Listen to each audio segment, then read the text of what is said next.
You may think this video is not about you.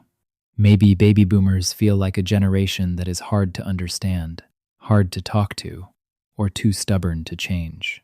But before you look away, consider this. Quote, "Part of the reason many of us are standing where we are today is because someone from that generation carried things quietly before we were old enough to notice. They worked through exhaustion, built homes, paid bills, held families together, and sacrificed comfort without making it sound heroic. This video is not here to call them perfect.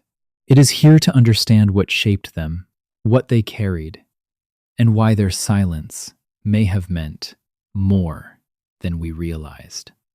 Baby boomers are not just older people. They are a historical generation born after World War II, usually defined as those born from 1946 to 1964. In 2026, the oldest boomers turn 80 if they are still with us, which means this subject is not only about personality or opinion. It is about age, memory, decline, family history, and time. Some boomers are still active, working, arguing, helping, leading, and giving advice.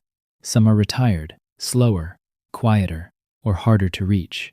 Others are no longer here to explain why they lived the way they did. That is why this video matters. When we talk about baby boomers, we are often talking about parents, grandparents, neighbors, teachers, veterans, workers, and relatives whose choices still shape the families that came after them. Many baby boomers were taught that a person's value was measured by what they could carry. Work mattered, bills mattered, marriage mattered, keeping food on the table mattered. Owning a home, raising children, staying employed, not complaining, and handling pressure were not just responsibilities. They were proof of adulthood. A father might not have said, "I love you" often, but he showed up to work when his body was tired. A mother might not have called her stress by a psychological name, but she kept the house moving, the children fed, and the family image intact. That does not erase their mistakes. It simply explains why many of them expressed love through duty more than language. To their generation, emotions were real, but responsibility usually came first. This is why work became more than income for many boomers. It became identity. If you could work, you were useful. If you were useful, you had worth. If people depended on you, you still had a place in the world. That mindset can build discipline, but it can also make aging painful. Retirement may look like freedom from the outside, yet for someone who spent decades being needed, it can feel like a loss of purpose. The calendar becomes emptier. The phone rings less. The body slows down. The younger generation takes over decisions that once belonged to them.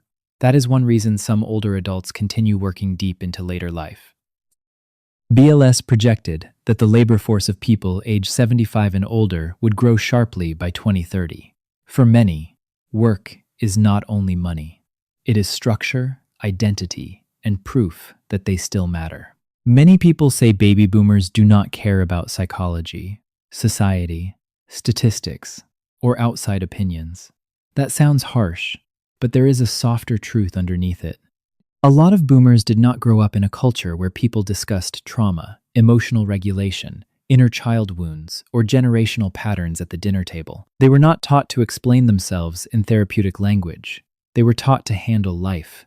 So, when modern society tries to define them with labels, numbers, online debates, or advice from people much younger than them, some feel dismissed rather than understood. They are not always rejecting psychology. Sometimes they are rejecting the feeling of being explained by people who never lived their version of survival. Their independence also came from the way they had to learn. They did not have smartphones to check every answer, social media to validate every feeling, or algorithms constantly telling them what to believe, buy, fear, or desire. They learned by watching adults, reading newspapers, asking real people, making mistakes, fixing things, losing money, changing jobs, raising children, and accepting consequences. That created a kind of practical intelligence. It was not always gentle. It was not always emotionally fluent. Yet it could be strong, direct, and difficult to manipulate. To many boomers, common sense was not a slogan. It was a survival tool. Gummer. That is why some of them distrust trends. Experience taught them that not every new idea is wisdom, and not every old rule is stupidity. But the same strength also had a cost. When a person spends a lifetime carrying everything, receiving help can feel like failure. When someone has been the provider, aging can feel like being demoted inside their own life. A man who once fixed every problem may not know what to do when his hands shake. A woman who spent decades holding a family together may not know how to rest without guilt. Many boomers were trained to keep going, not to fall apart, so loneliness may come out as criticism. Fear may sound like anger. Sadness may hide behind control. What looks like stubbornness can sometimes be grief, wearing armor. What sounds like coldness may be a person who never learned how to say, "I am getting weaker." Children and grandchildren often understand this too late. When we are young, we may only see the hard parts, the strict rules, the silence, the emotional distance, the pressure to be tough, the unwillingness to change.